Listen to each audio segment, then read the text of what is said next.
It's not from today, but from centuries. The topic of interest has always been love. The true nature of love is not in togetherness, neither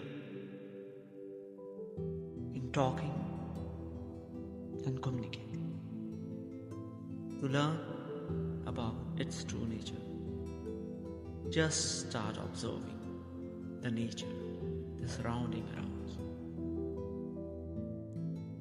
which has been exhibiting selfless flow of love, adaptability, full of compassion, sacrifice, flexible,